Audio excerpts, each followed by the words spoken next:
Foxwolf here, and today is the first day of spring, ladies and gentlemen. And the first day of spring, March the 20th, 1 year ago, is when I released my first episode of the Mr. GLOAT podcast. And originally, that wasn't meant to be an episode.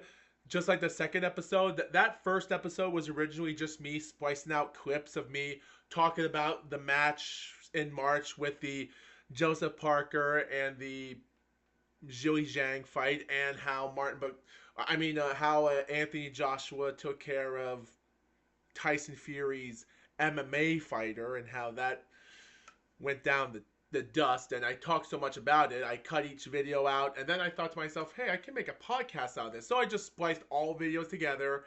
Well, not spliced them, but just put them all together in an episode without doing an intro or even an outro. And I thought this would be really interesting. And I went on sometime later, did UFC, and talked about the first events and show, and I started talking about other things, which were maybe interesting and fun moments. 1 year, the 50th episode of the GLOAT podcast. This is specialty. And guys, there's a few topics I want to talk about, and the third topic will be the main event for this entire episode. And I will be making I will do another intro in this episode as time goes on. But for now, I do have to point out a couple information as quickly as possible, because at this moment there is information that we have to talk about. We have to talk about it more than we have to because of everything going on. Now, we could talk about everything. Now, guys, as this video is going, this video is being recorded on March the 14th as I'm talking about this. So we're about 6 days away from spring, and even though tomorrow is going to be the 49th episode of the GLOAT podcast, which is a long episode that I kind of semi-regret, but, you know, I enjoyed it for what I made, even if it wasn't all entertaining. But you know what? You gotta do what you gotta do, and I enjoyed for what I did. But there is information, and the first topic I like to talk about is the story of the heavyweight boxing tournament. Now, the heavyweight boxing, ladies and gentlemen, has brought in a lot of interesting things, talking about this, talking about that. But the thing is, what is going to happen in the future? Whether these things are happening as we speak, reports are coming in online, doesn't mean that there still might be a chance that one of these ideas will come true.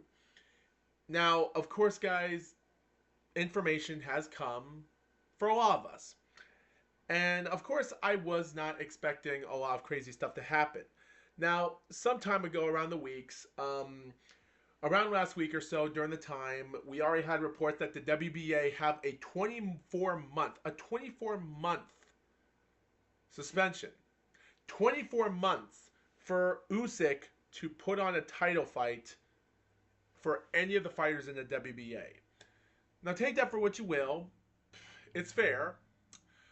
And for everyone else, I find that to be somewhat interesting, because 24 months. At this moment, I did said this around the time after Usyk defeated Fury, that I do believe he does have a couple more fights left in him, and now people are stating that Usyk said the same thing, which means Usyk might have taken my idea. In December, Usyk defeats Tyson Fury, and I said in the podcast during that rematch that Usyk did have a couple of fights left in him. And I still even pointed information about that of some months ago, and even other months before, that even if he wins this fight, it should be over. And I said this. It seems like Usyk read my mind. That right there is a little bit crazy, if you say to me.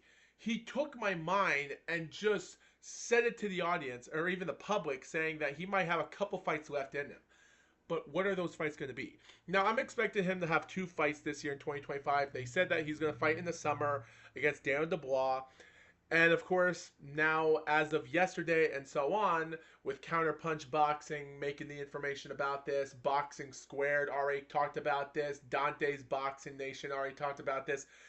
Every great YouTube channel has talked about this, and even people talked about how Wilder wants to fight Agit Kabayel for the WBC interim title, and him coming back and fighting, and Tyson Fury is responding that he's already trying to come back to boxing, but at this moment, and even though an hour ago Boxing Squared already released a video of Joe Joyce versus Philip Hergovich officially announced, so we don't know anything that might go on about that. So we have other information, but that has nothing to do with it yet.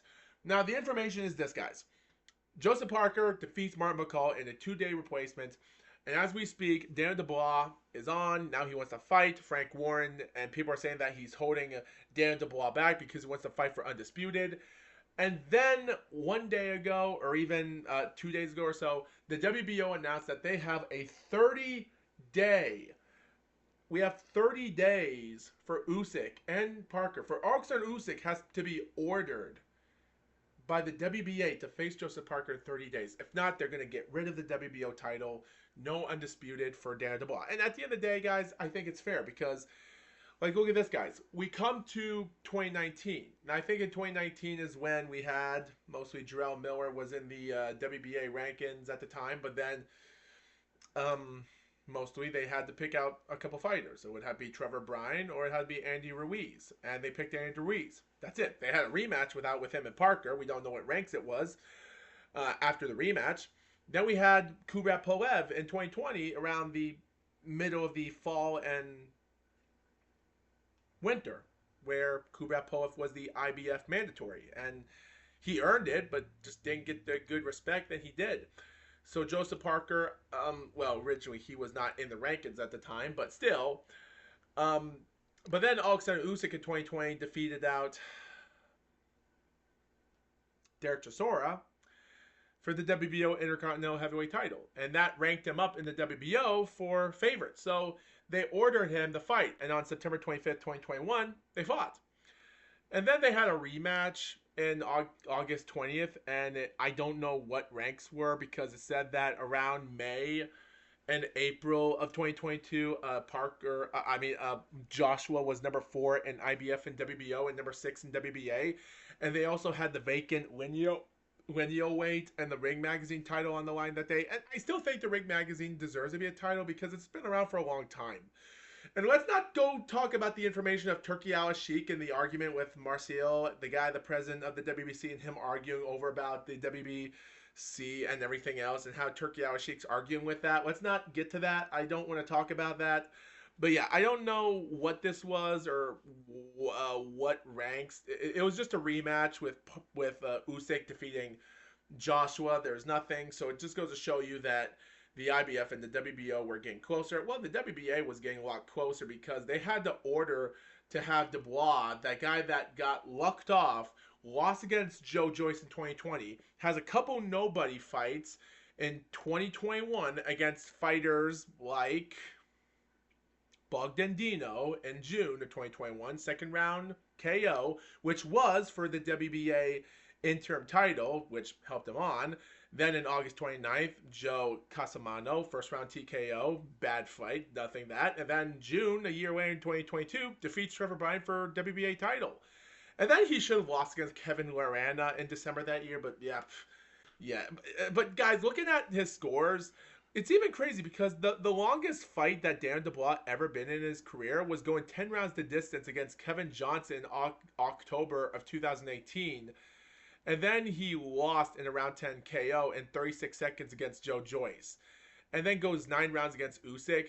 And then barely goes the distance of 10 rounds again against Jarrell Miller and 8 rounds with Phil Perkovich and 5 rounds against Joshua. He has not even made it to 11 and 12 rounds, which makes me wonder, why should we have this rematch fight if you have a boxer named Daniel Dubois that hasn't gone 12 rounds the distance? Well, he lost against Usyk, and that's what he got. And the fights I talked about, yeah, but he's now a champion, and now he stepped back. And it's bad.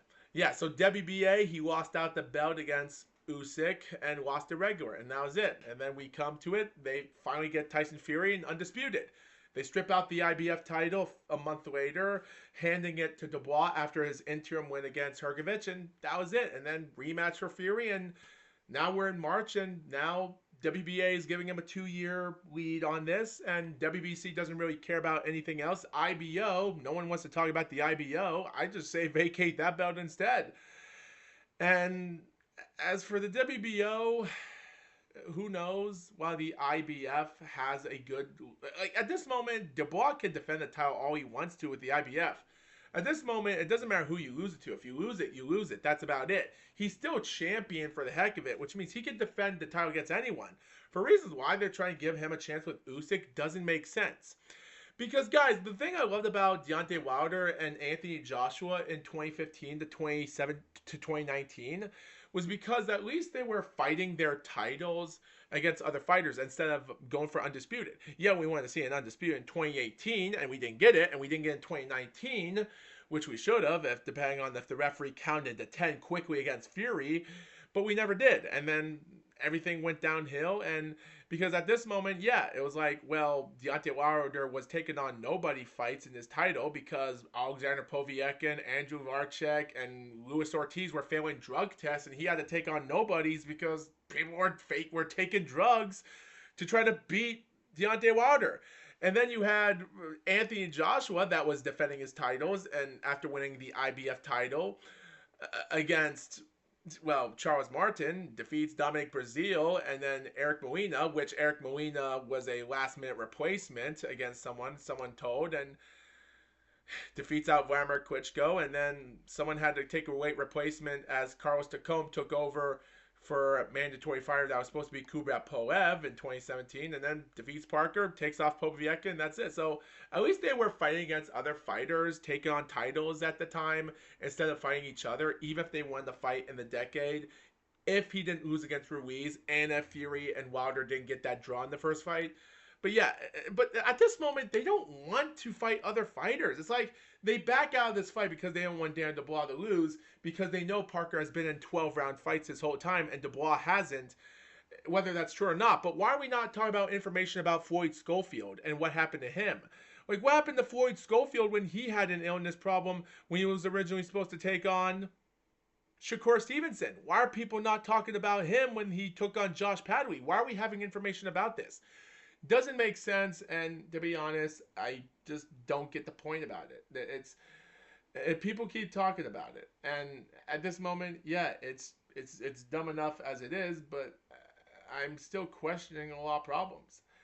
And by the way, guys, as the reports also stated at the time as making this video, the WBA interim champion stated that it should be terminated expeditiously in compliance with our instant,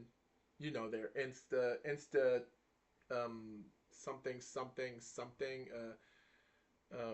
like institutional, is that how you call it? Institutional policy of only one world champion per weight class with the WBO statement. However, Usyk's team is reportedly working on a rematch with Dubois, which could jeopardize this fight. If Usyk refuses to fight Parker, they could strip the WBO title. And to be honest, I think they should, because they haven't had a title shot since September of 2025, and it's almost been 4 years. Should they at least strip the title away from him in September, the 4 years after he defeated Joshua? Why are they doing this now while... doesn't make sense. But yet again, it doesn't make sense how the WBA can give him a 2-year lead on picking any opponent. It's ridiculous. Still, if they do have the fight with Dubois, I do question that, because I just don't know if Dubois can go 12 rounds of distance. He hasn't gone 12 rounds of distance his whole life, and why would you? If you're just going first round, second round, 5-round knockouts, or even anything else, or even his Phil Pergovich going to 8 rounds, which I did believe that Phil Pergovich was winning the fight, and some fans and eyes were having it differently. Because a lot of us really thought that Hrgovic was winning the fight, but they said, F you, Eddie Hearn, Frank Warren is better than you, so they had all Eddie Hearn's fighters lose all the fights against Frank Warren to make him a laughing stock on purpose. It's even bad that these are 2 British promoters, and they're trying to keep their British fighters alive. In 2023 to 2024, like, around that time, Zhilei Zhang and Martin Bakal were in their top rankings as #1 WBA and the WBO interim champion of Zhilei Zhang. Now we come to February of 2025. They lost their fights, and now they're done in the trash. It's so bad just because we have British promoters holding off these fighters back, because they don't want British fighters to lose their place, while all these non-British fighters from China, Germany, the Tobago, the Congo, or even any other country for that matter, from Cuba, should never get a title shot. They just want to beat up Alexander Usyk. It's just that bad to watch this. Still, we'll just have to wait and see. So the second and last report, I will point this out, ladies and gentlemen, before I'm done here. As for all information, ladies and gentlemen, I will point this out for other means necessary as time goes on, for anything out there that can make me think this will be the plan. You have the professionals of everyone out here throwing everything into the books. The world has pushed itself to one breaking point when it comes to professional boxing.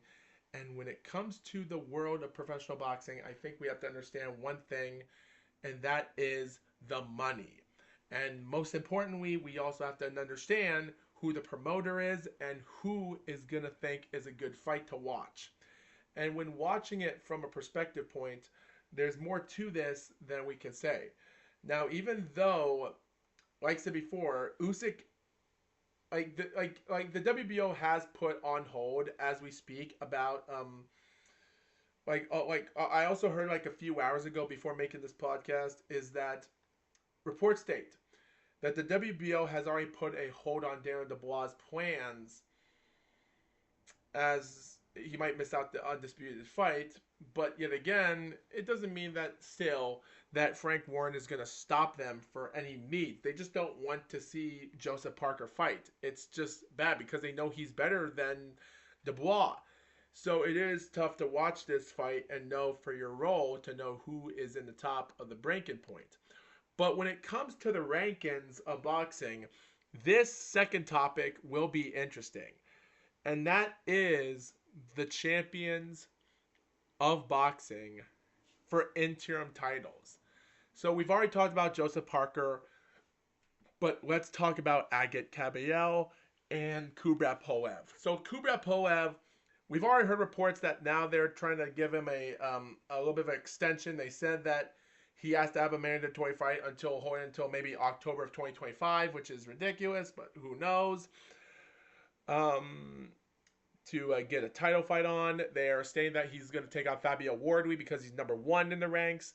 And at this moment, he can even say Michael Hunter at number 2 or Moses Atama at number 3 if they think they want to fight early on in May and have him be the youngest champion for Mike Tyson. If I was Moses Atama, you can break Floyd Patterson's record and be the second youngest boxer in championship history, one behind Mike Tyson, because I just don't see him making it in the next couple months. So it's a waste of time to hype up Moses Atama at this moment. He hasn't taken on a lot of great competition, so I think he should just take a couple years, just box more fights, and just like Mike Tyson did, and earn it. He hasn't earned it the same way Mike Tyson has, so who knows? But he's number 3 in the ranks, so who knows? That we might get a Kubrat Pulev and Moses Atama. That would be a great fight. And we still have Filip Hrgovic at number 6, so let's give him a chance. Manuel Achar at number 7, okay. And surprising that Johnny Fisher is at number 9, Jarrell Miller's at 10, and we have a couple other interesting fighters that are in the ranks, such as guys like Daniel Perot and Yoandi Toirak, 2 guys that are from Cuba, and Deontay Pettigrew at number 14. 2 undefeated fighters that have barely had 10 fights in their pro career, and they're in the top 15. Yoandi Toirak has already had a couple fights, one in December and one in February. Those are the only 2 pro fights with guys that had records of over 20 wins and probably less than 3 to 9 losses in their career, winning by knockout fights. But does that make him in WBA fashion?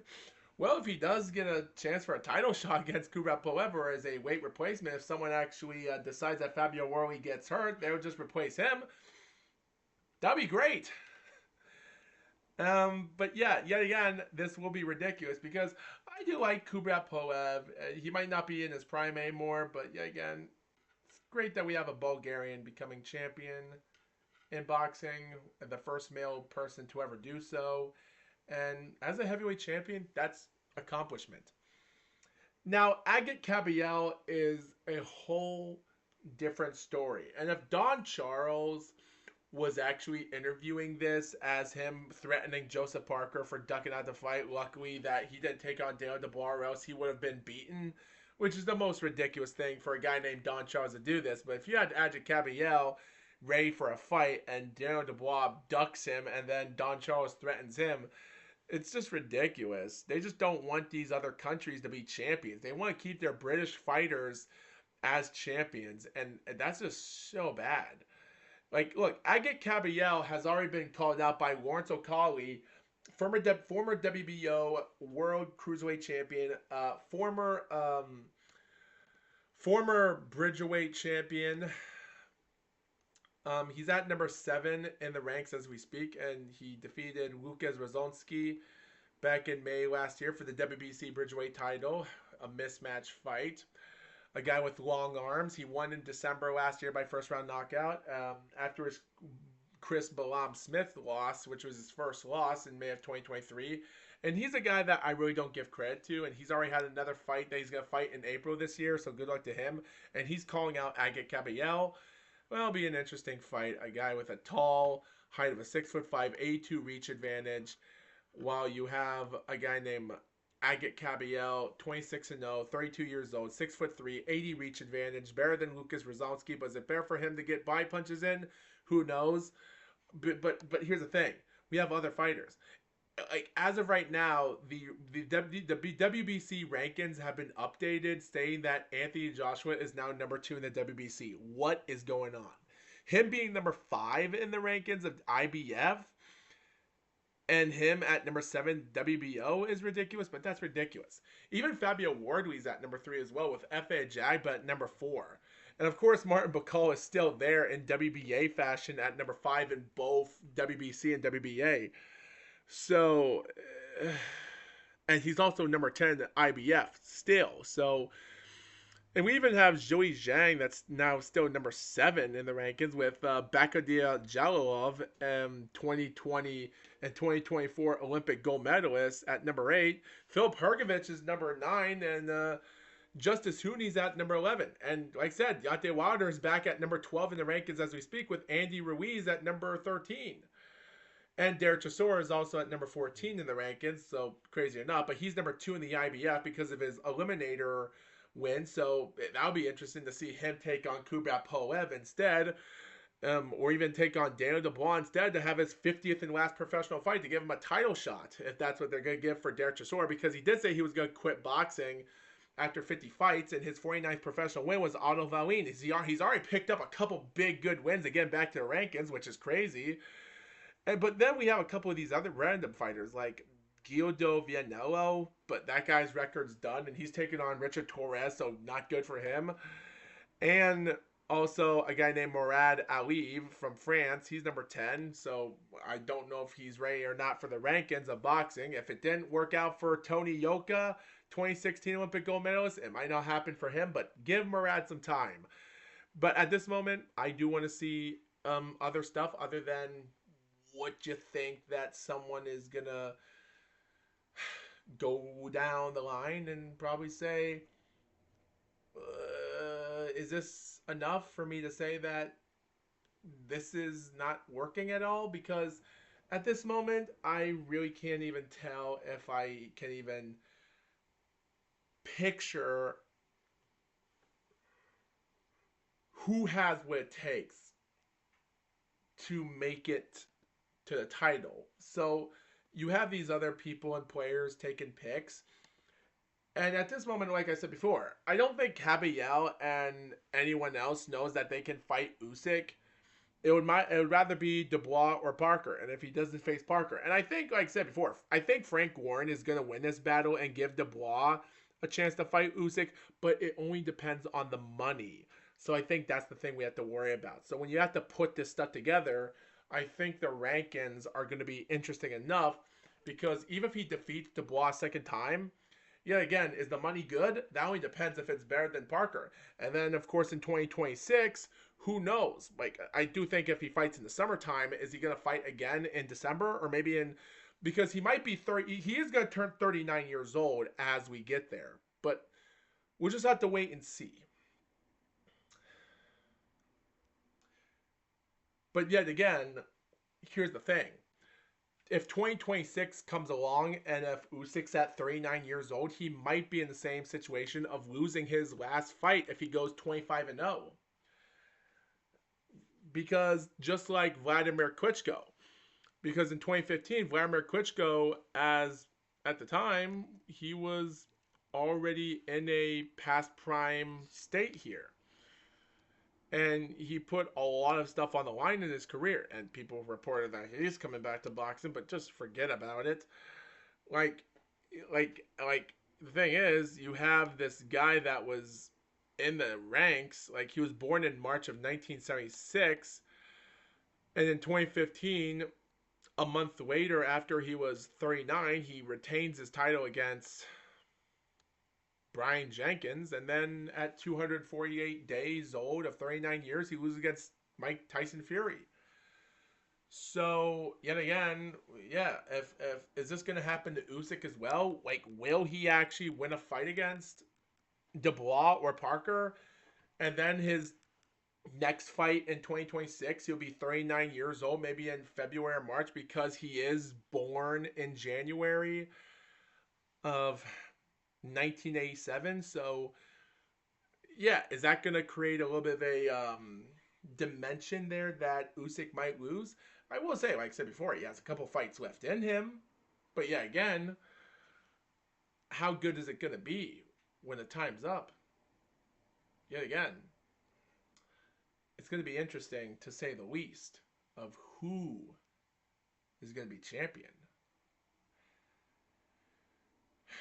But when the time comes, it's going to happen. So I think my conclusion to this, and even though this is going to be the end of the topic, and we're almost at the 30-minute mark, so I'm already going to get to my third and final topic until we get to 30 minutes, because this is the original video. But whatever happens, I think we all have to understand, Usyk retains it against Dubois. And then he might, depending on how lucky, because we know that Joseph Parker has the kryptonite, but he's also around, born in January as well, of 92 or something. Mostly. That's how old Joseph Parker is, actually, I think, because of, even though he was 24 years old, one of the top 15 youngest fighters to become champion. Yeah, he was born in 1992, also in January the 9th, around the same month of Alexander Usyk, and he's 5 years younger than him, so he's not in his prime as much, but still a prime for maybe a few more years, even though he's been in pro boxing since 2012. So I can still see that he might be in his 40s, and if Parker makes it into his 40s, he can still have another 7 years left in this to be at 4 years old for 20 years until 2032 to put on a good show. But should he think about hitting a title shot against Usyk, or just wait for Usyk to strip away the titles? Yeah, 33 years old is not a good age, and patience and age can be the fact of boxing here. And Usyk is in the patient way of taking his time, because he doesn't want to box Parker because he's just a fan of boxing. Like, there's a video circulating at the time where someone talked to Usyk and saying, would you want to fight Parker, during the weight replacement of Martin Bakone. He said, I'm just a fan. I'm not here to fight him. Yeah, I'm a fan, but not a boxer. So that does make a point. So if Usyk does get an easy win here, and maybe a quick, let's just say if he gets a round 3 or round 4 or 5 knockout against Dubois, and then he'll get enough energy to save his body for the last fight in 2026, maybe at 39, depending on his body, he might get it. But like I said before, the only thing that can beat him is father time. So we might have to wait and see when that time comes. We'll just have to wait and see. Will he fight against Caballel? I do want him to see Parker to fight Caballel next, and maybe Agate Caballel in 2026, if Caballel can survive. But for now, we just have to wait and see. All right, guys, we're about to be at the 30-minute mark, so let me do my intro again for the original video of this. Let's begin.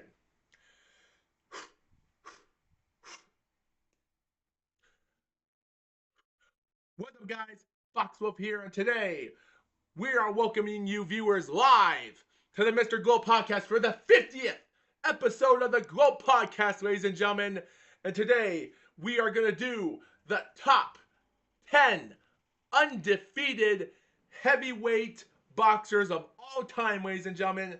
Today, guys, this is the 50th episode of the Mr. GLOAT podcast, the 1 year anniversary after 365 straight days.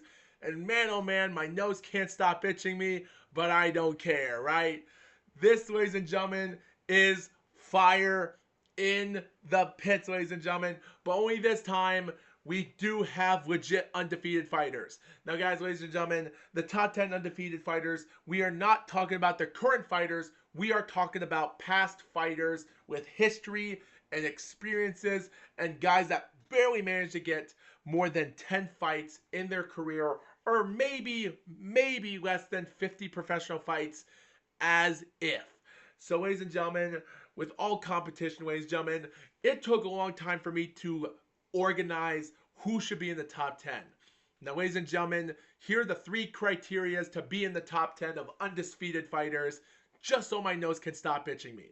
Now, the first criteria is that you have to be retired undefeated, meaning that if you lose a fight or even come out of retirement, your career is dead. You have nothing in it, and you're not part of this list. You have to retire undefeated for good, depending if you're still alive or not. Secondly, you have to have maybe 10 professional fights or more, or also you can also make sure you have a resume as well, such as if you actually have won titles. But if you haven't won titles but have had chances of in the division, well, you'll be part of the list, maybe, depending on it. And the third and final criteria, because I might make another top 10 list or top 5 list in the future of other weight classes, you have to be in the heavyweight division at all time. Meaning if you ever boxed in the heavyweight, or if you only boxed in cruiserweight and light heavyweight in your career but never boxed once in the heavyweight but retired undefeated, you are not part of this list. And like I said before, guys, I might talk about other lists in the future of guys that fought in the super middleweight their whole time, but they never fought in light heavyweight. So if I ever make a top 10 undefeated light heavyweight list in the future of retired fighters, the odds of me talking about super middleweight fighters before they go up to light heavyweight, they might be part of that list. And maybe they might be part of the list in the future. And keep that in mind, guys, it's not going to include Leon Spinks because, yes, he was undefeated in light heavyweight, but he retired after his one and only professional loss in heavyweight, so he's not part of the list. And no, he never will. It's only if you retire undefeated with 0 losses. And also, guys, if you do have, let's just say you had 9 professional wins and 3 draws, just because you have 10 professional fights does not mean you're part of this list. You have to have 10 wins. And even if you do have a couple draws or so, that's okay. You're still part of this list in my book. You just have to have a story and a career just so you'll be mentioned on this list. And guys, there is a couple people on this list that I do regret putting them on, but I couldn't find a lot of fighters, so I'm going to try my best to explain it as best as I can. So with that being said, enough talk. It's only been 3 minutes since I started this, so let's break it down. And I already did a 30-minute video podcast, and I've already done this now, so I'm going to put this in one full podcast. But as for this list, I'm going to make this video as its own video as we speak. So with that being said, let's break it down. So, who is our top 10 list of the day? So guys, this might take 1 hour for me to get this through, so here we go. Number 10, Egon Roth. Egon Roth was a guy that was born in Blaha, Romania. But then he was actually moved to Germany and Frankenthal during his time, where mostly we don't know much about the story other than his career being nothing much, because as for an authority, he didn't get much of a career into himself, other than all we know about his career in the time, because even when looking up on Wikipedia, as if there's anything about it, all we know is that he was a brother of a guy named Deirdre Roth, a guy that also doesn't have much of a great career in himself. And even though both of these brothers were born in the 80s, they didn't get a lot of success. Other than Egon Roth, the oldest brother, well, he did get something right. He had an undefeated record. But of course, at the age of 14 years old, he was an amateur where he actually moved to Germany during before he was a high schooler student. And at 14 years old, he was an amateur fighter where he achieved the Frankthal Living Train Locksmith, where 37 wins and 40 fights in his amateur career as a junior champion twice, and took part in the 1997 European Junior Championship where he finished third in the super heavyweight division. And of course, they pushed him on a little bit more when he was in his 20s, but I couldn't say nothing much about that. But then in 2003, in November the 18th, he would have his first professional fight against a nobody fighter with 1 win and 3 losses, scores a second round TKO against his first opponent. The next month, in December 13th, he takes on another fighter with 9 losses, a Sakura Hagiwara record there. So shouts out to the Polish fighter that took him on, or a guy from Germany that fought this fight in Poland. That guy also retired with 14 losses. So shouts out to a Sakura Hagiwara there. And then in February, he fights against another fighter, first round knockout, but yet again, bad record. And then May, 1-8 record, another first round knockout. And most we can't say much about it other than like this is where it was. So it's just a guy taking on nobody fighters. And even by June, September, well, by June he already scores a 4-round decision in another country in Vienna. And then in September 11th and then September the 21st, he has 2 fights total in Germany. First round TKO and third round TKO. Comes on, and by January, March, April, May, September, and December, he takes on 6 fighters with records of 2-11-1, 2-9-1, 4th round TKO and first round TKO, 19-14-2 in April by second round KO.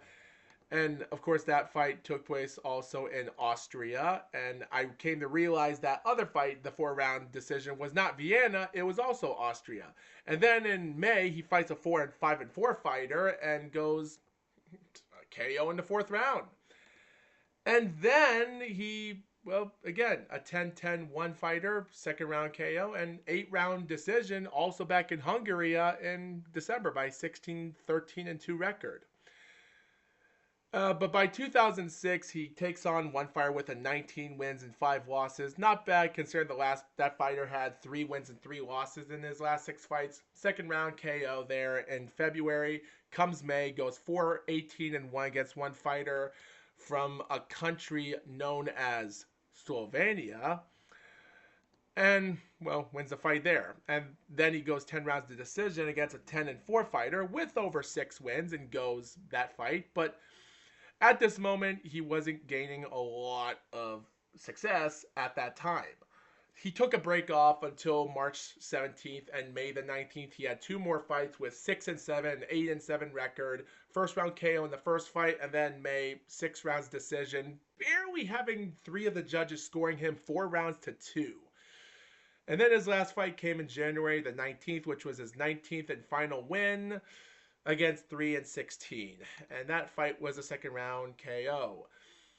Also, that fight also stated in the comments say that Roth landed a straight right hand to score the knockout. Well, we don't know how much of his power was, but as it was, it also stated that around the time, among other planned fights for the German champion, he was going to take on a veteran known as Andres Sidon.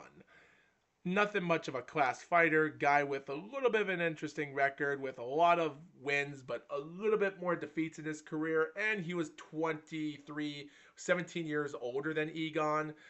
And mostly the fight was canceled in around that time. And by May of 2008, Egon's boxing career was done. Yeah, with little known of construction opponents, because at this moment on Wikipedia they called it that he won all of his 19 professional fights against primarily little known ones, construction opponents, which, as I just pointed that out for you guys, I already told you people about his 19 professional fights. It was lame. He was unable to meet high expectations, and I guess when you're from the country of Germany and you don't have great promoters, unless if you're from Eddie Hearn and Frank Warren, and how lucky Agate Caballero has a promoter that cares about him. So it does kill your career that bad. And even you have a guy named Abel Mendoza, a forgotten guy in the lightweight division that has over 41 wins in his career, but they're so bad fights that he just couldn't get a break. But it's like no one wants to fight him considering how easy of an opponent some fighters can take him on, so it's ridiculous. Yeah, it just goes to show you that if you're from another country in the top division, people might not care about you. And I do feel bad, but it is what it is.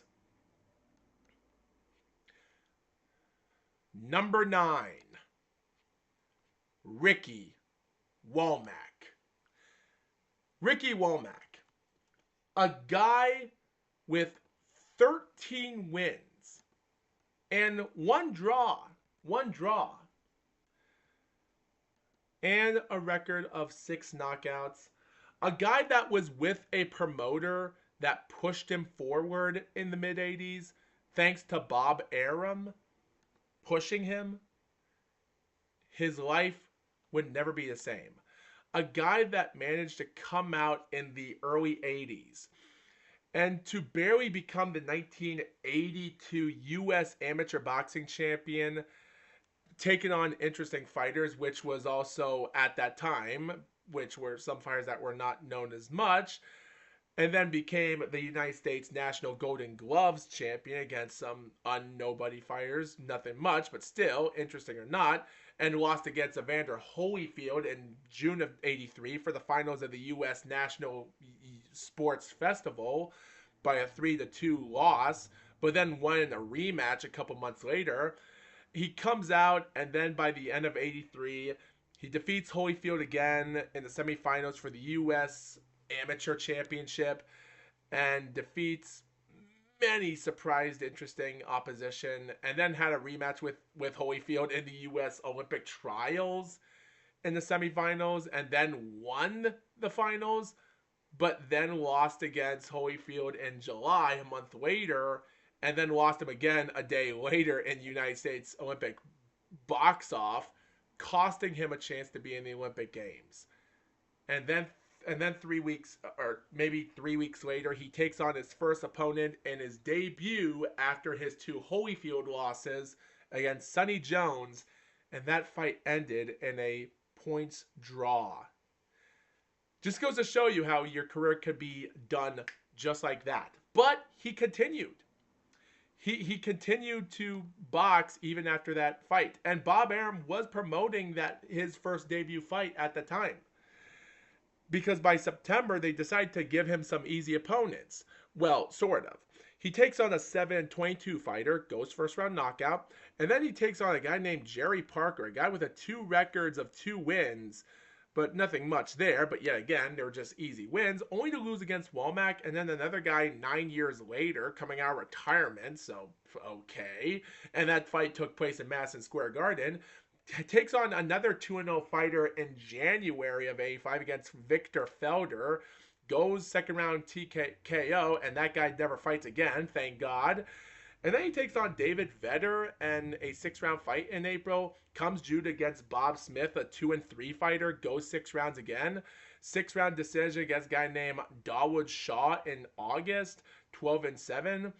And then August, about 4 weeks later, takes on a guy named Billy Saunders, no relation to the super middleweight champion, knocks him out in first round, third round, and wins it by TKO there. And then he takes on future super cruiserweight jobber and somehow of a journeyman, Uriah Grant, and beats him in 6 rounds in October 17th of 1985. Uriah Grant, the IBF champion of the cruiserweight, and won the IBO championship after having the greatest professional boxer that broke out his legs back in 2000 in 2000, Thomas Hearns. And let's not talk about how that fight ended because it ended Thomas Hearns' career. Two-time cruiserweight champion as a journeyman. Crazy.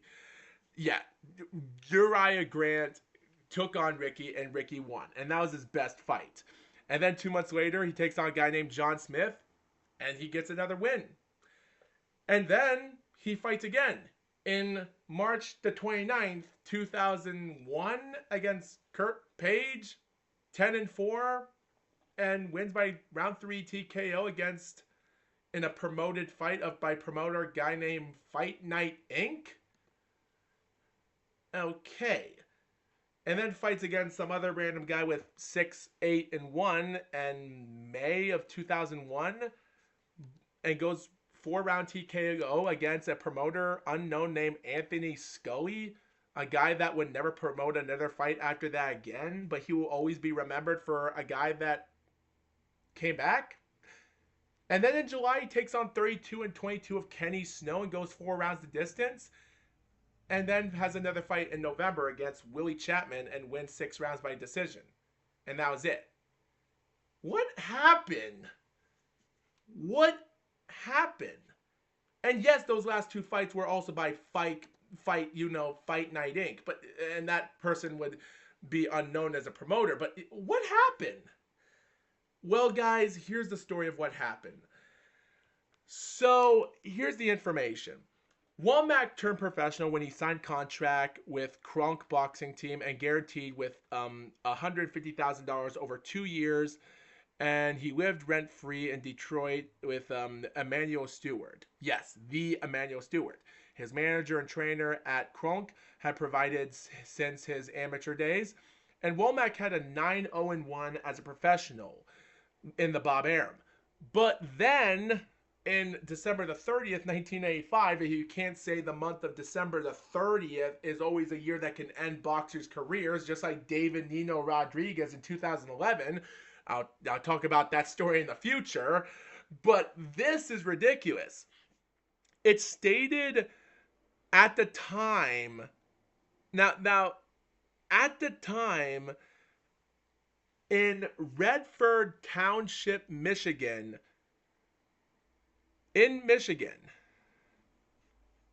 where we had a video store in Redford Township, Michigan on December the 30th was robbed by a man carrying a pistol and whipped it out to the female clerk as a 9mm handgun and walked out with a few $100s of a handful of videotapes. But then on January the 9th, it stated that this person tried to rob another video store in the same suburb, but panicked when a customer walked in, and Womack shot the customer in the leg. Yes, you heard it. The last name, Womack, shot the customer. He whipped a pistol out on a female clerk. She gave him a few $100s and stole a handful of tapes on December the 30th. And 10 days later, on January the 9th, he robs it again, only panicked when a customer walked in, shot him in the leg, and fled. And the police found Womack's cars and his keys on the counter. They found his car keys in the counter and his wallet on the front seat of a beige Volvo parked outside. And he took a plea deal and was sentenced to concurrent terms of 12 to 25 years. But that's not all. So, but keep this in mind, guys. Womack did return to the ring and was released in prison of November 2000 and had 4 professional fights, as talked about, and everything else. But after coming back, he was trying to end 2001 with a bang, proving himself. And I'll tell you, this was not good. He comes out on November the 23rd in his last professional fight, and it was a 6-round fight. Reports stated from the information here Now, there's two sides of the story that I might point out here. So here's the two stories I got. Kelsey McCarson made out a story called A Prayer for Ricky Womack. And it states Ricky's last fight was on November the 23rd, 2001, against Willie Chapman at the Palace at Auburn Hills. Ricky won a unanimous decision in front of 10,000 raucous Motor City fight fans, but appeared sluggish and disinterested throughout the bout. The Boo Birds let him hear it too, and Ricky did not take it well. He was just so worried about what the audience was thinking that he wouldn't pull the trigger, said former cornerman Rick, known as Griffin. Griffith said Ricky was so obsessed with the crowd that he even began talking about it between rounds. Spotting legendary champions Thomas Hearn at ringside seemed to make things worse. As Motor City Cobra was milling around with friends and fans during the fight, Hearns cracked a smile and laughed. And Ricky angrily asked Griffith, "Is Tommy laughing at me?" "What?" Griffith replied. "Well, he's laughing, but I don't know if he's laughing at you. Should we even be thinking about this right now?" Griffith was dead within 2 months. How? Well, let's talk about another story called Redemption Song by Ted Sayers, where he pointed out in November, Ricky Womack fought veteran Willie Chapman 13-11-1 coming in and won a unanimous decision in 6 rounds. However, at 40 years of age, it was clear his dreams to become champion, the boxer, was only an illusion, and Ricky probably knew it better than anyone. After the Chapman fight, they attended by some 10,000 people at the Palace. Ricky was highly upset with the less than stellar showing for which he had been booed. On the way out of the arena, Ricky gave indications to his manager, the much respected Dr. Stuart Kirschbaum, former Michigan boxing commissioner from 1981 to 1992, that he would end this thing. Clearly, suicide was on Ricky's radar. No one can really say that what the final event was that precipitated the end. But surely a combination of clinical depression, likely undiagnosed, unrealistic expectations, and difficulties adjusting to society with no future or salvation outside of boxing represented a part of the final cascade. Just 2 months after his last comeback fight, Ricky Womack sat down on a couch in his basement apartment, took out a gun, put it to his head, and pulled the trigger. Some say in front of his wife. He was 41 years old when he died. End of story. That's all I have to say about that. It was a sad ending, but it just goes to show you sometimes that's the way life goes. Number 8, Bernard Waldring. Bernard Waldring, guys, I just have to tell you, there's not a lot of interesting information about this guy, but there's one thing that this guy does have that the other two didn't in the first list. He was a champion. A southpaw fighter at 6'1.5" from the country of France, moved on into his career as a boxer. Now, there's not a lot of information I could say about him other than as he has an undefeated record, and that's all we had to say.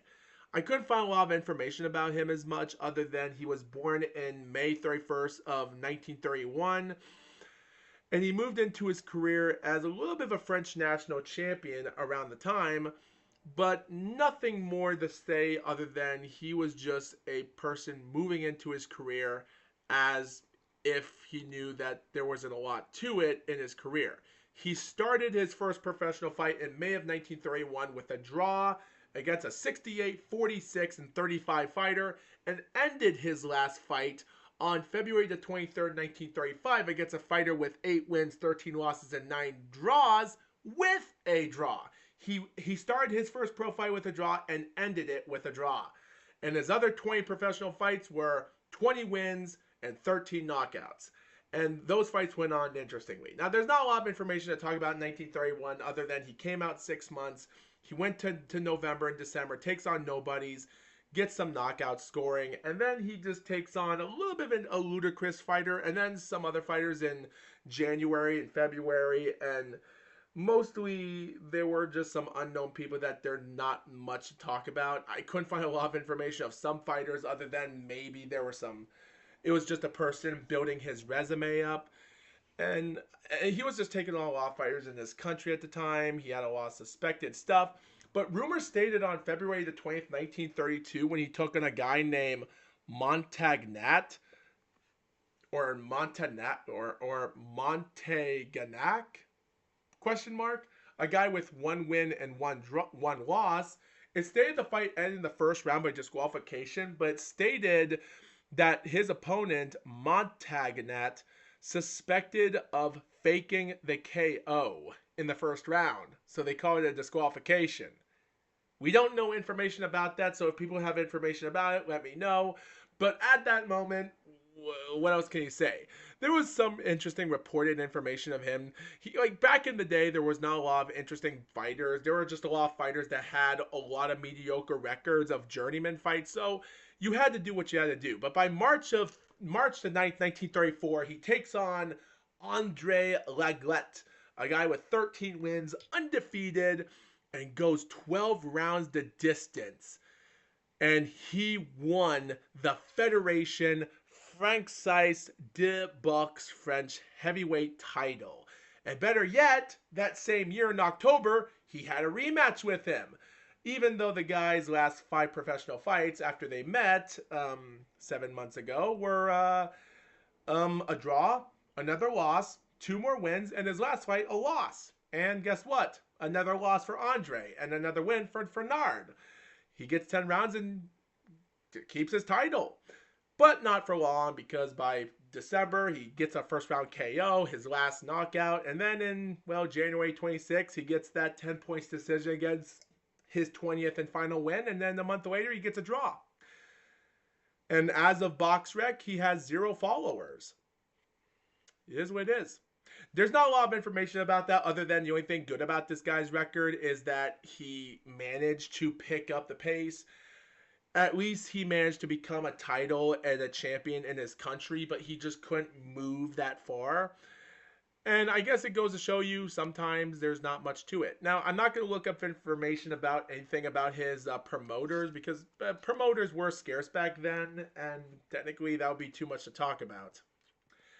And I'm already almost at the half-hour mark, and we're not even halfway done. So let's skip on to number 7. Number 7, Lee Canalito, a.k.a. the Italian Stallion. The only thing this guy has better than the French champion, not that he never won a champion in any of his professionals back in 77 to 1987, but he did have a good undefeated record. And surprisingly, he did become promoter with Don King in his first pro fight back in 77. And he was also one of the few guys, just like how Larry Holmes took on a couple white dudes back in 82 with Jerry Cooney. So this was almost a build-up to a career. But it's crazy because Lee Canalito, considering I don't want to know much about his career other than he was an All-American high school football player in 71 and then had some interesting stuff. But fun fact, after seeing him boxing television back in 1978, it stated that Sylvester Stallone cast Canalito who had never acted, to co-star in a 1978 movie called Paradise Alley, which Stallone wrote and directed. Yeah, 1 year before the second movie came out. Yeah, it's weird because a guy named Hugh Benbow and Sylvester Stallone are the only two guys that managed this guy, and Angelo Dundee and Richie Giacchetta also became trainers with this guy. Now his record of opposition competition was 165, 225, and 13 of his entire career. And of course, his football career came to an end of derail due to an injury when he was in the University of Houston for 2 seasons in college football. So, yeah, he became a boxer by 1977. And to be honest, it is bad because his record went on with a bunch of nobody fights, which came into Don King's pocket. He did have a main event match in his sixth professional fight against Bob Elias, a guy with 3 wins, 15 losses, and 3 draws, if that means anything, which was a main event fight. And of course, it wasn't a Don King promotion, but still. But there were still some interesting moments. He had early fights in his career, but yet again, there weren't records in 77 with 2-9, 1-9, 3-16-1, 7-1-1. And of course, he actually took a break in 77 because of the movie he went in. So he went into January 29th to May the 5th of 1977, had 4 fights, but came back in his 5th professional fight in Miami Beach in December the 5th, 1978, because of the movie. And he was over a 250 to 60 pound fighter back then, and he was still in his weight at the time when he came back. And by 1979, he took on the main event fight, and well, he had a couple other fights. One in March against 17-37-3, and then a 13-7 fighter in December.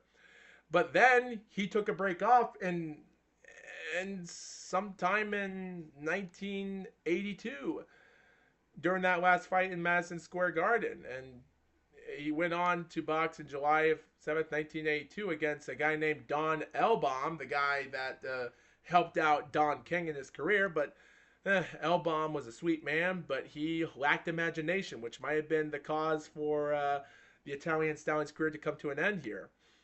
And then, of course, he decided after that fight, he took another year off in July of 83 to fight in another promotional fight of Russell Peltz. And another win, and then another win a month later in August, but then against 17-28-2. And his other fight in July was a nobody dude. And then comes out in May of 84 and other fights. Like, this guy was in fights after fights, but he was taking breaks. And then in 84, he takes fights in May, October, and November. Fighters with 0-2 debut, 6-20. And then in 1985, from March to September, he took on guys like Lee Benson Jr. and Steve Zowski. Not much of fighters other than with records of 14-8-2 and 24-8. And that 24-8 fighter was probably a better fight, even though he was with promoter of Russell Peltz. Now, of course, him leaving Don King promotions and other stuff and going to the movie of Rocky Balboa and that the Sylvester Stallone movie in 78 wasn't much. It is what it is. And then by March of 1986, it seemed like his career was out of the toilet. He gets another fight against, well, some nobody fight in another unknown promotion, and then 2-12-1, and then goes 6-3 against Dan Ramsey, a guy that said that he had a 10-6 record, but had a 6-3 record originally in November.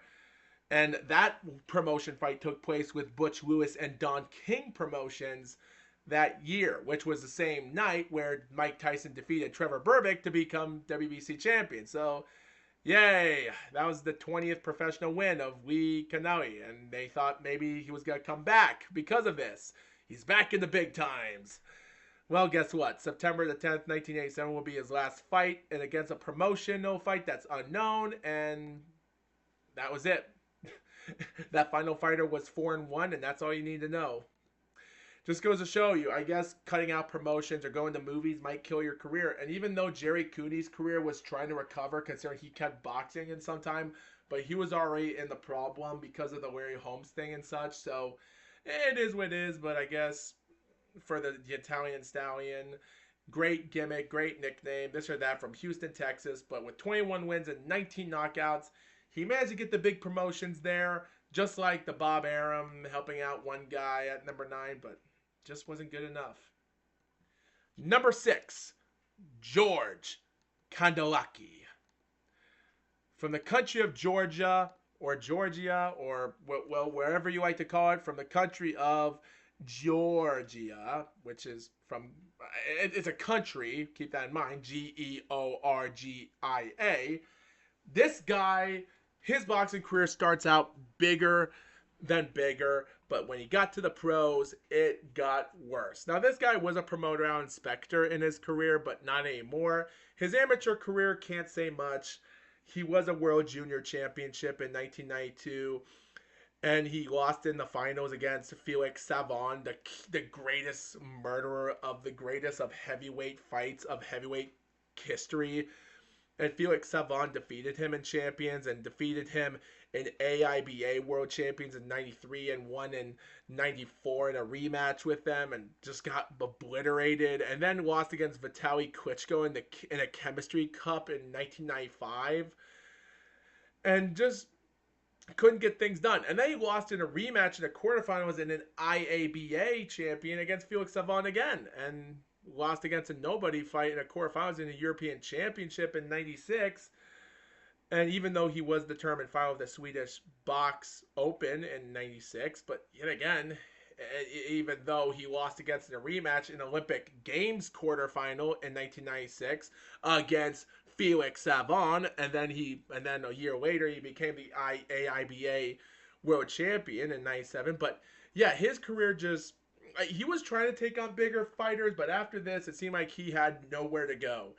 And by July of 98, he proved it. At the age of 24, he moved on to his career from 1998 to 2003 to have 24 wins and 18 knockouts. And his first fight went on with 8-10 record. And then 2 months later, in 3 months, he was at a debut fighter and a 4-9 record. Well, those are good records to start in your first year as a pro. Even in 99, he took on a multitude of big nobody fights. Yeah, he took on 9 professional fights in 1999. Records of, this is how it went. 6-round decision, second round knockout, second round knockout, first round knockout, first round knockout, first round knockout, first round knockout, second round knockout, and points decision in 8 rounds. And these fights took place in the UK. Well, the second professional fight in September was in the USA. And then, of course, after July, he went to his country in August and October that year, went back to UK in December. And those fighters' resumes were 5-19-1, 0-9, 15-31-4, 4-4, 19-10-1, 7-6, 17-29-1, and 14-37-1, and 2-2. Can't say much about that. And he even got bigger numbers in 2001 with 4 professional fights in February, April, July, and October. And those fights ended in 8-round decision, 6-round points decision, 8-round points decision, and a 4-round TKO, which took place in his country again. The other fights were in the UK. One was in Wembley, great for him. And, well, he did have other fights in other arenas, but nothing much there. And those records in 2000 were just 28, 10-2, which was a journeyman fighter, so not bad there. 7-11, okay, I'll give him respect for that. And 7-8-1. Oh yeah, and he had a 23-3 fight against Joey Guy in his country. And that guy from Memphis, Tennessee sure had some good balls of fighting him in his country. This guy lost against great fighters like Lamont Brewster, Vinny Vadalone, and Joe Messi, Francis Botha, Clifford 18.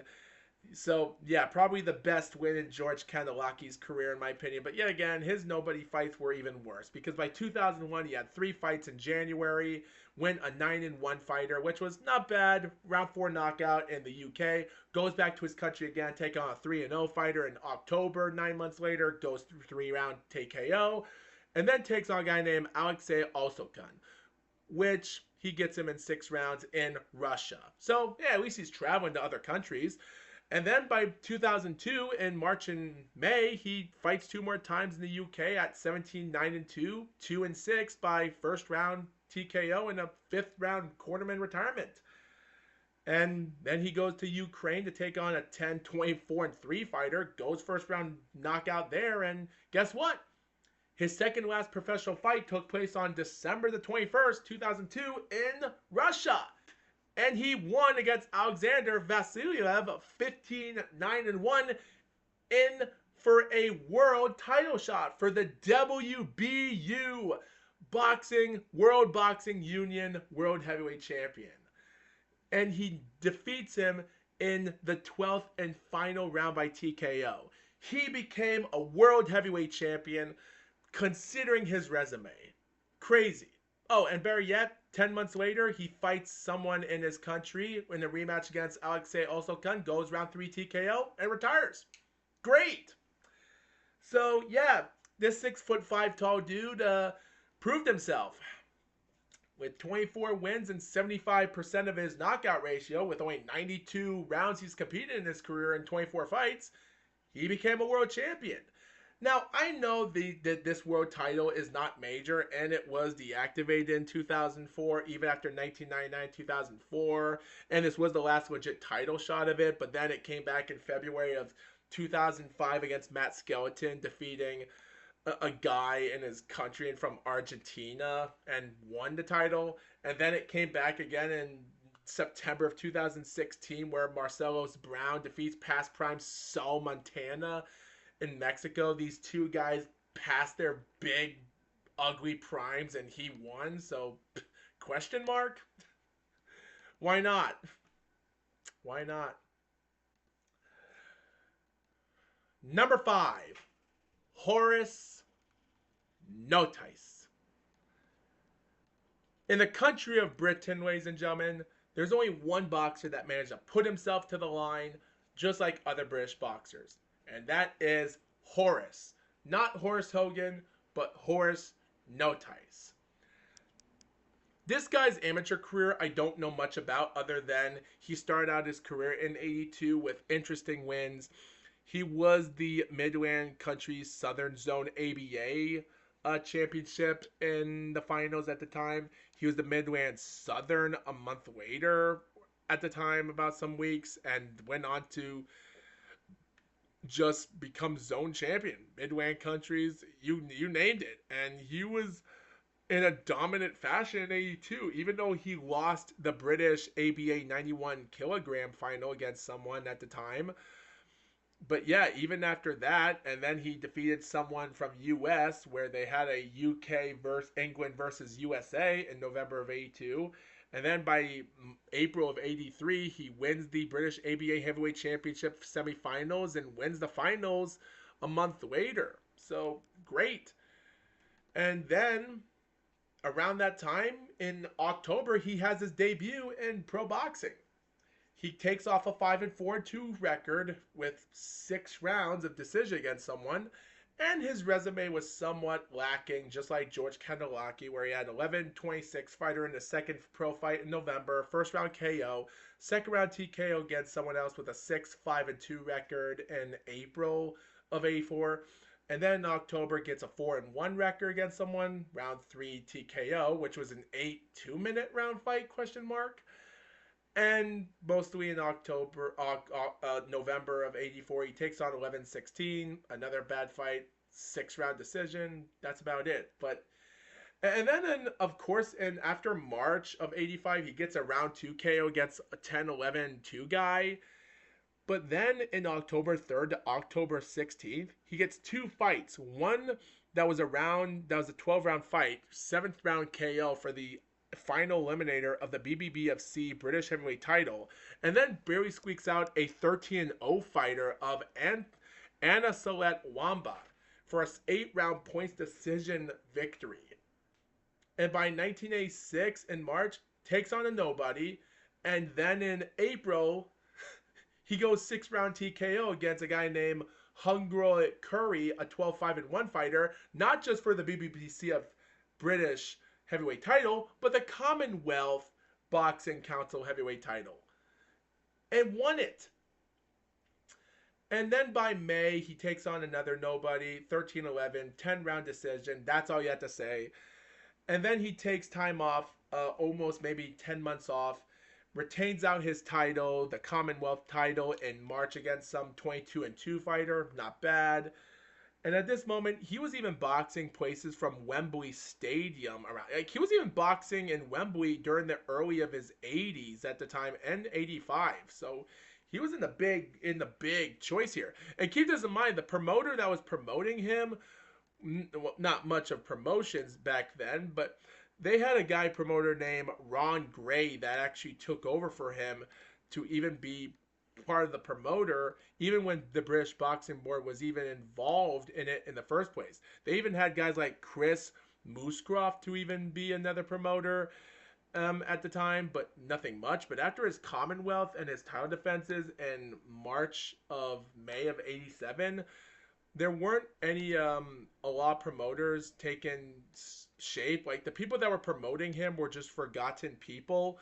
But at the end of March of 1988, he did have Frank Warren and Bob Hearn, the father of Eddie Hearn's father, which is his son as well, were also promoted in his last fight.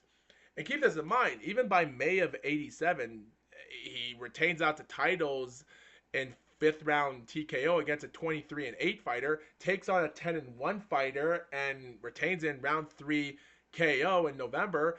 A month later in December, 5-2, round 4 TKO for the Commonwealth title, and then has a rematch with the guy he defeated, Hugh Roy Curry, in the Bob Hearn and the Barry Hearn and Frank Warren promotion. And it looked like, oh, great, this is great. He gets 16 wins, 12 knockouts, and he's getting a bigger win. But then his career died because he retired shortly after this fight due to a detached retina. Just goes to show you, you were at that step. Like, Horace Notice almost had it. He had that win. He had the right promoters at the last second. And even though these other random promoters in the British Boxing Board weren't at the time, because keep this in mind, there were like, he wasn't in a lot of situations as much. Like Frank Warren was the promoter in April of '86 when he defeated Hugh Roy Curry for the first time. So keep that in mind. So it wasn't the first time Frank Warren spotted him, but yet again, they should have done it earlier before this injury cost him the career. Even though his career died shorter than anyone else, at least he did something amazing. At least he tried, and he did it. Just an injury cost him his career. Number 4, Natasha Rogozina, aka Natalia Rogozina. Ladies and gentlemen, I do not wish to put out female boxers in this division, but hey, this is my top 10 list and I get to do whatever I want to. And when you look at it, guys, I have to say to myself, hey, why not? Because at this moment, this woman right here proved the biggest. Natalia Rogozina had a career from 2004 to 2009 with 22 wins, 13 knockouts. But these fights she had in July of 2004 to July of 2009 were all super middleweight fights. Her last fight was on top of heavyweights. Now, Natalia was at a 167-pound weight at her time, and she's boxed over that weight and barely at 168. And the heaviest she came out was at 172. Now, I've already talked about her fight against Pamela London in December 19, 2009, where she defeated her in round 8 by KO, a 6-3-1 woman for the WIBF and the WBF World Heavyweight Champion, and went on the line and became champion. And that was her last fight. Her career and her fighting career, because I don't want to get to her list now because it has nothing to do with her heavyweights because they're just super middleweight fights. But looking back at it, she had a lot of interesting competition. And it's bad that, considering that her fighters were like Valerie Mahfoud in 2005, and I don't want to get to it because it has nothing to do with her career, but she did take on good fighters, such as like Carlet Ilu in April of 2015. And by 2007, she, after scoring out, because she even won the vacant WBA Association belt, super middleweight belt in February 2007, went on retaining out that belt until she had a win against great fighters like Gardy Pena Alvarez in September of 2007. And then in December, she takes on a 7-1 no fighter and won the WBC. And the WBA and WBC back then were the only two titles that were major, because the WBO and IBF never had the existence back then until 2009. So they only had the two belt era at that time in 2005 to 2009 for undisputed in women's boxing, until 2009 came, and maybe in 2010 is when they had the four belt era for women's boxing. So yeah, so technically this made Natalia Rogozina the first undisputed. Her competitions around 2008 weren't much, but yet again, with wins like Eva Weston in March, and then Laura Ramsey, her last legit super middleweight fight was a win. All in all, she managed to pick up great careers and successes. And as a 5'11" and a half tall girl from Kazakhstan, born in Kazakhstan, living in residence for Germany, but representing Russia, and even though her 21 professional fights all came in Germany, but her last professional fight came in Russia for the heavyweight title, that right there, I have to say respect. Kazakhstan, Germany, Russia, congratulations, because you just had a female woman to become heavyweight champion. Even though the WBF isn't legit, back in the 90s and 2000s, the women's IBF, aka the WIBF title, was a major belt before the other belts existed. So, hey, that still counts her as a major champion. Natalia Rogozina, I respect you. So, with all of that out of the way, guys, let's get to the exciting competition. Number 3, Joe Messi. Joe Messi, guys, a man that went on to become a baby Joe, born in Tonawanda, New York, and even living in resident of Buffalo, New York. This guy pushed on his career as a dangerous power puncher. And even though with a 79 reach advantage, 6'1", you just can't say that there is much to it other than this is what it has to be. A man with great weight. A guy that manages to weigh 220 pounds in his career. Even the entire of his career. Well, barely. Because he would weigh overweight in some fights in his career. But this guy moved on to his career. Now, I can't say much about his amateur boxing career other than 8-4. But yeah, he was a little bit of a national Golden Gloves champion in 1995 against some random people. But he lost in the finals by a 3-2 loss against someone by split decision. Lost a fighter in Finland months later, and then had some interesting fights. He lost a final in the USA Olympic trial against Lawrence Clay Bay. And, well, his run in 1996 didn't do well in the Olympics, I'll tell you that. But then at the time, he did win a rematch against him in a super heavyweight bout in the U.S. box office a couple weeks later. But one day later, they had a second bout, and for some reason, after 3 rounds in the first fight, Joe Messi wasn't ready for the first round of the fight, and that ended his boxing career in amateur. He won one more fight a month later in a German fight versus USA, but that was it. But what did he do in boxing? Well, in November of 1997, he has first pro fights against fighters like 1-1 and 3-4 in November with first round and second round KO. His third professional fight went big against a 3-4 guy in December, where he won his third professional fight against a 3-4 fighter, where Messi floored Calvin Smith in the second round with a left hook. The guy recovered and barely went on and got hit harder in the later rounds or so, or I thought maybe around 4 rounds, but he managed to survive the 4-round fight. But people did suspect bigger plans for Joe Messi. They got him in 1998 to take on a debut fighter. First round knockout in February. Comes April, 8-9. Second round knockout. First round knockout against a 12-12 fighter in June. Goes July against a guy named Kevin Rozier by second round knockout. Yes, the Kevin Rozier. The UFC Kevin Rozier. You guessed it. Where Joe Messi defeated him. And then, of course, in August, takes 5-17 fighter in a third round KO And then in October, he fights a 4 round fight against a 3-5, and then a 2-5 fighter in December by third round TKO. So, and then by the end of 1999, in February, April, where he had 4-15 and 13-9 by first round knockouts, and then in June he had a 6-3 fighter with a second round knockout. In September, he would take on Anthony Green, a guy with 10 wins and 5 losses, but his last 3 fights were losses. Not good. But he did fight for the USA New York State heavyweight champion, win 8 rounds by TKO in a 10-round fight, which was his biggest win, and then takes on a 25-2 fighter in December by first round TKO.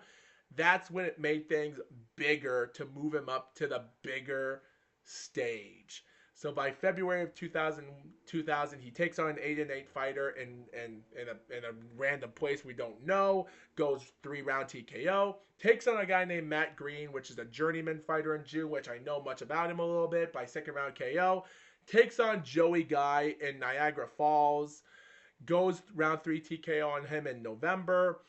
And then in 2001, he got his bigger push where he went to Niagara Falls Center. Now, of course, guys, the New York State Athletic Commission did put a lot about this because there were fighters that night, such as Donovan Ruddick winning out his fight past prime. But Joe Messi got the bigger of it because even though Donovan Ruddick won a split decision fight in 10 rounds, Joe Messi took on a George Luis Gonzalez fight, the guy known for the fighter that defeated Big Ben, where Big Ben was... I don't want to talk about that fight in 91 where Big Ben didn't even get clocked, or the time that guy had a hateful, heelish look to himself that ended his career after losing against Riddick Bowe in the WBO heavyweight title in 95. Yeah, that guy. Well, Joe Messi got him in 4 rounds by TKO, and then he took on past prime Burt Cooper in July 2001, back in Niagara Falls Civic Center, and won 7-round TKO. And by November, he had Derek Banks, where he had a first-round KO against him, TKO. And then Keith McKnight, a guy with 41-3 in April 2002 in Buffalo, and won by 6-round TKO. Now, the promoter was Ray Leonard, as the Sugar Ray Leonard guy, as he was a promoter at the time from 1985 to 2012. Not a lot of promoted fights in his career. He would actually retire in 2004, but yeah, great that he gave a chance to help on Joe Messi to push his career, which I did not know that. In June, he took on a random nobody fighter a little bit in Scottsdale by 5-round TKO, and then in October, he takes on David Izon and goes a round 9 KO win. And this took place live on TV, so it was crazy. He did took on a 11-1 fighter of Jason Curry, got a second round KO there in March.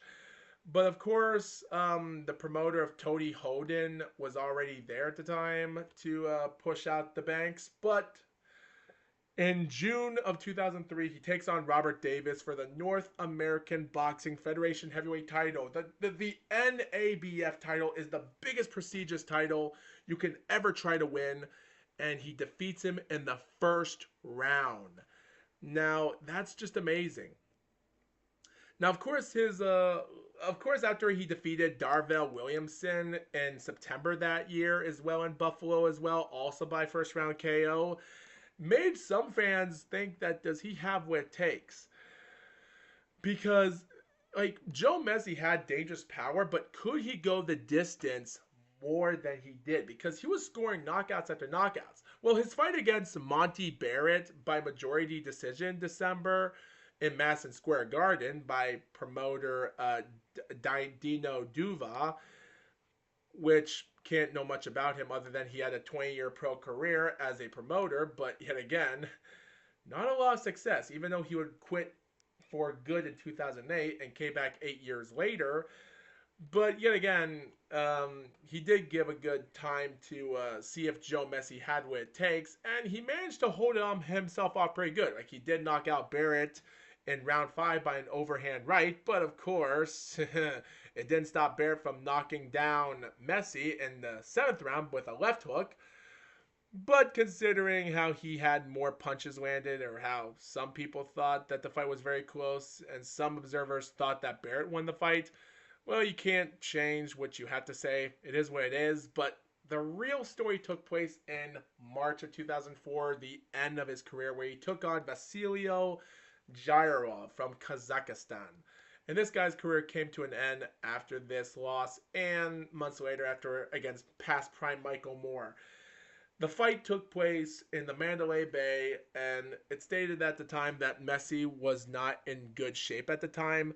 But after several rounds of competition, he managed to outbox Vasilio pretty well in the rounds.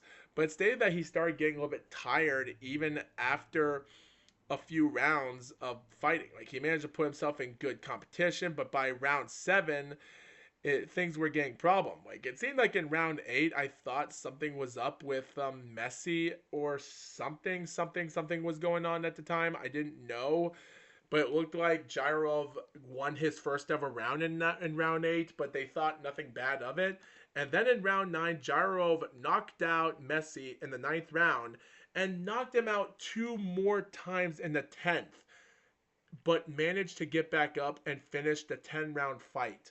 The 3 scorecards were 94-93, favoring Messi, the winner. But here's the information. After having, because in the 9th round, it stated that Messi had got shot in the back of the head in the 9th round, so it might have caused him problems. But I did saw a little bit of other interesting things, that it looked like he got tired or something in the 8th round, which I thought he might have had something scoring or something there, because for some reason, it looked like something happened to Messi. It later stated that Messi's personal physician, Dr. Robert Plunkett, advised him that he was medically unfit after this bout.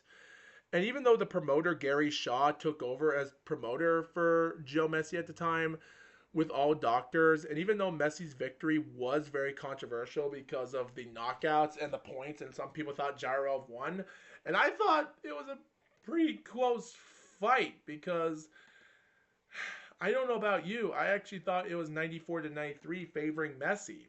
Like I had the last 3 rounds for Gyrov, and those knockouts had him 10-9, 10-8, and 10-7, so it was close.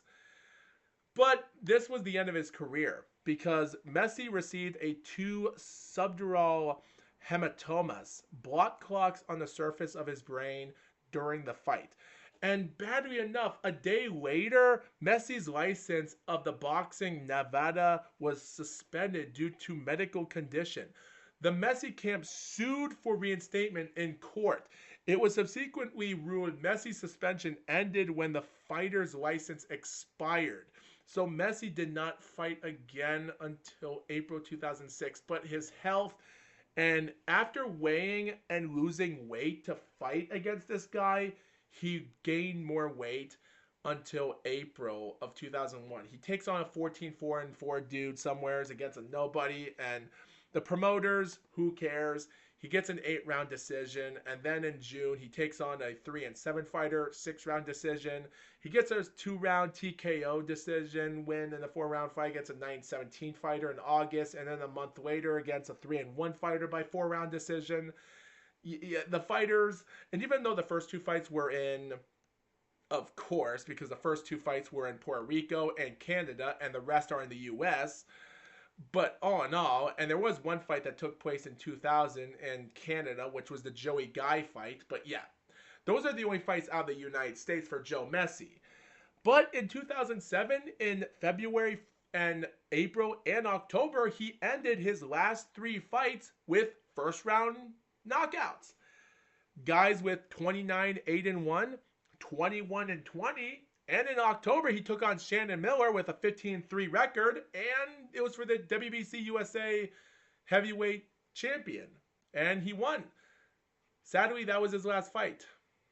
Messi was on the attack from the opening bell, and that was it. And at the time,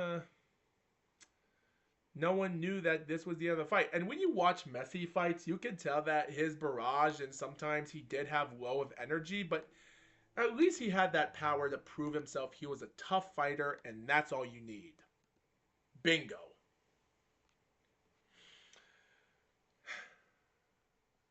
Number 2, Ike Ibuchi.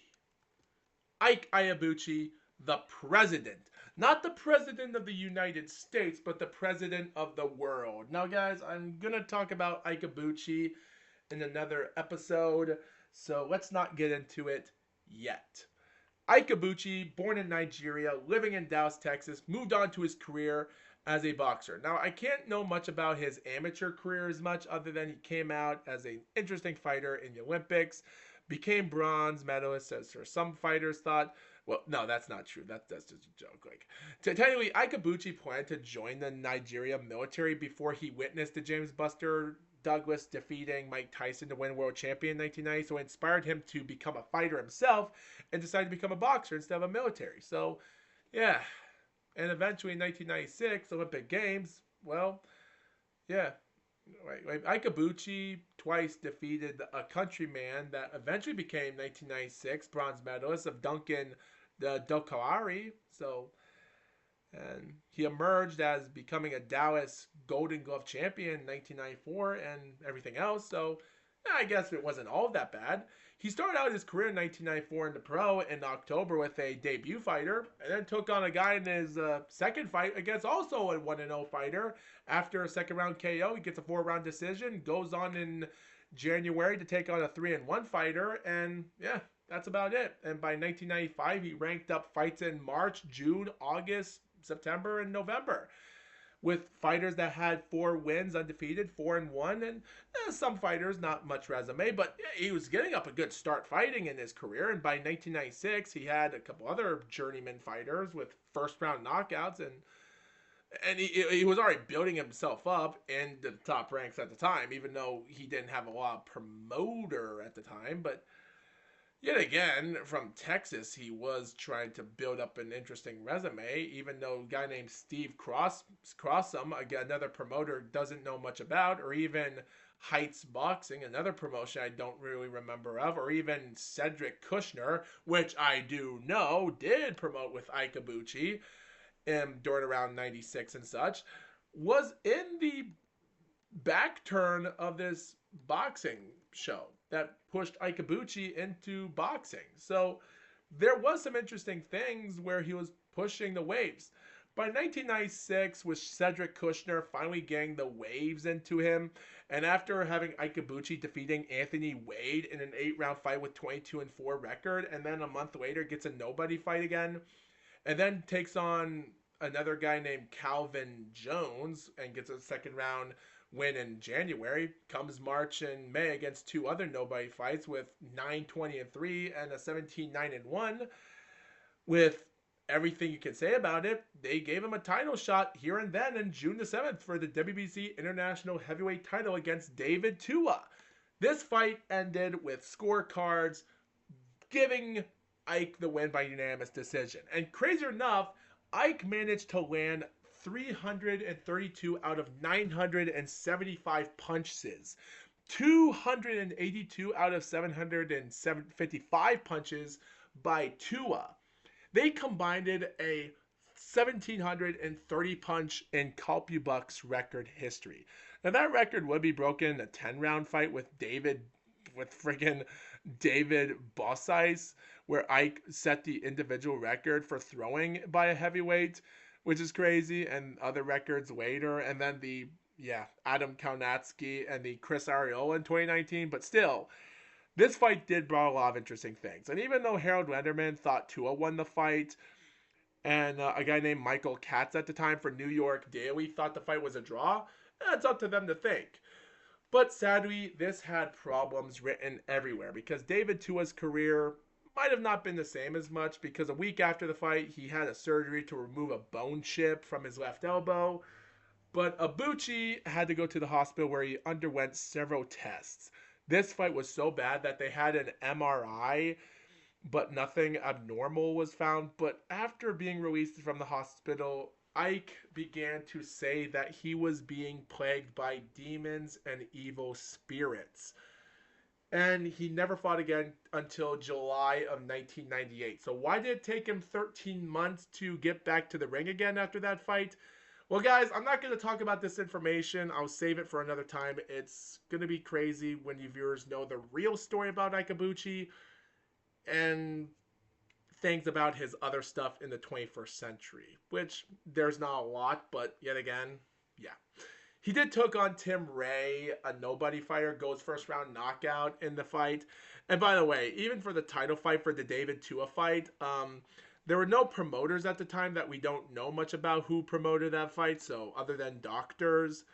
But Cedric Kushner would bring out Ike Ibuchi again at that time in 98, bringing him back after a 13-month hiatus. And then September, he gets another fight against another guy with a 13-10-1 record. But then in March of 20th, 1999 would be his last big fight with Cedric Kushner as Chris Bird takes on Ike Ibuchi in a 10-round fight. Undefeated 26-0 Chris and Ike's 19-0 could not stand the fortitude.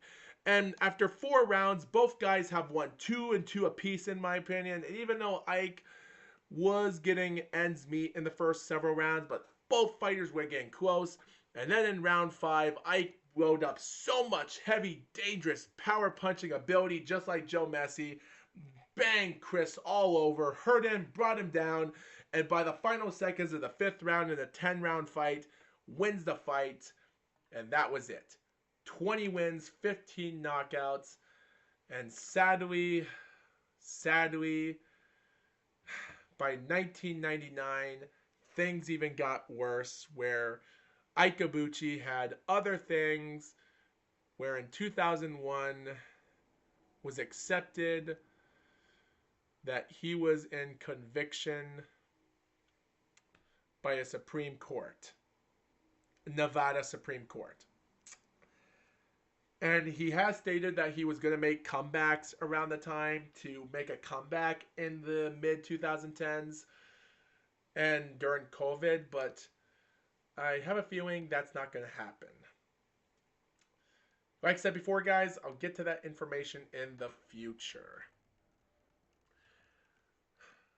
Number 1, the greatest undefeated heavyweight boxer of all time, the Brockton Brockbuster, Rocky Marciano. Rocco Francis Marchigiano. 49-0, 43 knockouts, undisputed heavyweight champion from 1952 to 1955. That's all you people have to know. Rocky Marciano, number 1. You just can't ignore that, guys. And at this moment, guys, I might as well have to end the podcast here. And I might as well talk about Rocky Marciano also in another video in the future. But let's just talk about the stuff that he's gone through in his career. Now, I'm not going to get through his resume. I might as well save that for another time because Rocky Marciano has more information to talk about, even his amateur career as well. Rocky Marciano put out himself in his career as trying to get a baseball player, anything else, make it to the military, do anything, or while his father is becoming a shoe creator or making shoes in the factory. You just can't say much about it.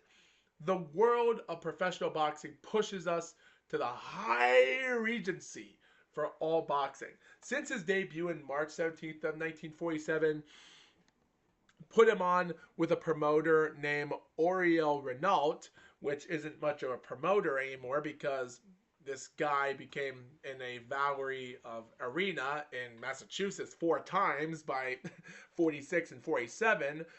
But someone found an eye for Marciano, where they brought him in for other guys such as Manny Almanido. But of course, even by 1948, it took him over 17 months to get back where he became an amateur boxer again. But then in July of 48, he went back pro. With 1 fight in 47, he had surprisingly 1 fight. From July of 1948 to December of 48. All fights were from the Rhode Island Auditorium, but one was from Uline Arena in Washington in September the 30th against a debut fighter. But yeah, let's not get to that yet. He had 11 professional fights in 1948 and won all. He got all knockouts. He came back in March 21st of 1949 9. And after fighting multiple fights in Providence, he did had one fight in a Page Arena in New Bradford in August and such. But in December the 2nd, he got the Madison Square Garden, as we said. Also, guys, fun fact, his fifth professional fight in August of 48 stated, according to the BR Bearden, stated that Marciano's first fight with Charlie Goldman and coroner and Al Wheel as manager. It's weird that in the movie of the Rocky Marciano movie had something a lot more confusing than what we saw here. But let's not get to that. Mostly there's no footage about this information, and there was also another time that he fought against in Convention Hall in Philadelphia against someone in December as well, so he did travel somewhere else as well. But yeah, he managed to put out 13 fights in 1949 with 25-0 by the end of the year. Now, of course, after his first fight against a guy named Pat Richards in December the 2nd was his first fight in the Garden, and then he went back to Rhode Island Auditorium on the 19th that same month and won a 5-round TKO, and then goes back to Madison Square Garden again in December the 30th against Carmine Vingo. Yeah, this is when boxing got more tougher for Marciano as time goes on. And by March 1950, his first fight in the Garden for the decade with Rowan Wastarza did not start out good. He had to take time off, and there was other stuff. He even fought in June, July, and September, and in November and December for 5 more fights. He had 6 fights there. Nothing much for competition other than guys like Ted Lowry, but yet again, nothing much there. By 1951, he even rode in with like 7 more professional fights. Guys like Rex Lane. And fun fact, I will say though, his fight in April of 1951 against a guy named Willis Applegate, a baseball player with a lousy record, going the distance with Marciano, might have been another fight that's somewhat, yeah. Let's just say that there'll be interesting information about that later. But after his Joe Louis win in October, which was his final match in Madison Square Garden, he did have problems with Lee Salvad in February 52, which he had problems in that fight. So someone decided to give him a couple fighters to give him more wins before he gained to 50-0, or so we thought in April and May. Takes on Henry Matthews in July by a big win to give him a heavyweight title eliminator, only to fight with an unbelievable fight against Jersey Joe Walcott in September of 1952. You just can't say that this is what competition's all about. They had a rematch in May, and of course, Jersey Joe thought it was just about time to say, you know what, just end the fight, end the career, and that's what he did. By 1953, he did took on Rowan Wastarza for a rematch, and even though he made it to 10 rounds, he could not make it to the 11th round. It was the fight of the year that day. But by 1954, after winning against Ezer Charles in June, his other fight in September became his more bigger fight in 54, Fighter of the Year, where he even barely had a huge cut of his nose. Severe cut in the nose. Dude, what is going on here? Wow. And Marciano won that fight. Just goes to show you how tough he is. Now, his last other 2 fights, like Don Cockle in May, not that much of a fight, but then his win against Archie Moore in September built everything up as an amazing career. But after having some random back aching problems by 56, he announced his retirement and never came back again. He did become referee in fights at the time, but by 1969, during the time with the Muhammad Ali and the computerized thing, and then he went to an airplane in the middle of a storm, never survived. Rocky Marciano, the only legit major undisputed champion in heavyweight history. The Brockton Blockbuster. Marky Marciano. This right here, ladies and gentlemen, cements history of all time. And that's all I have to say. And I hope you viewers enjoyed this entire episode. And thank you viewers for watching this Mr. GLOAT podcast. This was probably the greatest good episode I've ever made. Whether you viewers enjoyed it or not, almost 2 hours of video and everything else to talk about, guys. Almost 2 hours. I wish I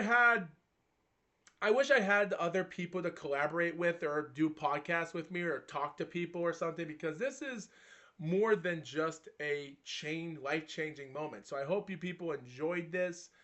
Like I said, I will be cutting this into 2 parts and such, but considering this is over an hour long, sheesh, like the first 30 minutes was me talking about the random stuff in the present, but friggin' 1 hour and 20 minutes of doing this? I did not expect to do this long. I kind of regret talking about the first couple fighters that weren't that much to talk about. I should have skipped through them as quickly as I can, but I didn't because I had a feeling that I wanted to save the Ikabuchi and the Rocky Marciano for a later time, but God almighty. And the Natalie Ragazina as well, but man, I did not expect to... That's a lot of information I talked about, but you know what? I'm happy I got through with it, and that's all that matters. So thank you, viewers, for watching this. My name's The Fox. And with that being said, thank you for watching the 50th Mr. GLOAT podcast. And I hope you viewers enjoyed it. With that being said, the Foxwolf says, out. And I'm happy this episode is over. Thank you, ladies and gentlemen. See you next time.